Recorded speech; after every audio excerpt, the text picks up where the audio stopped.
ছাদ বাগানে যেহেতু অনেক সবজি হয়ে আছে, ভাবতেছি কিছু সবজি উঠাইয়ে বাজারে বিক্রি করতে নিয়ে যাব। প্রথমে ধুন্দুল গাছের এখানে চলে আসলাম। যেহেতু বাজারে বিক্রি করব, সবজিগুলোকে আমি ভালোভাবে একদম সুন্দরভাবে ব্যাগ করে রেখেছিলাম যেন দেখতে সুন্দর লাগে। তো এখান থেকে সবজি উঠানো শুরু করে দিয়েছি। প্রথমে ধুন্দুল গাছের এখান থেকে ধুন্দুল উঠাচ্ছি।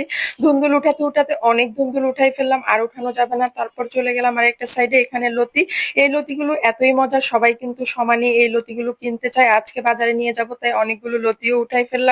তারপরে চলে আসছি আরেকটা সাইডে, এখানে আমার ঝিঙ্গা ধরেছে। যেহেতু এক একটা ঝিঙ্গাই একাই 1 কেজি সমান হয়ে যায়, তাই শুধু একটা ঝিঙ্গাই আজকে বেচতে নিব। আবার এখানে চলে আসছি করলা। করলার এখন বাজারে এত ডিমান্ড, তাই করলাও বিক্রি করার জন্য বেশ কিছু উঠাই নিয়ে নিলাম। তারপরে চলে আসছি মিষ্টি কুমড়া সাইডে। এখানে 2টা কুমড়া যেহেতু এক সাইডে, ভাবতেছি একটা কুমড়া বিক্রি করে দিলে কেমন হয়। আরেকটা কুমড়া রেখে দিলাম, একটা উঠাই নিয়েছি। এখন বিক্রির জন্য সব সবজি আমি গুছাই নিলাম।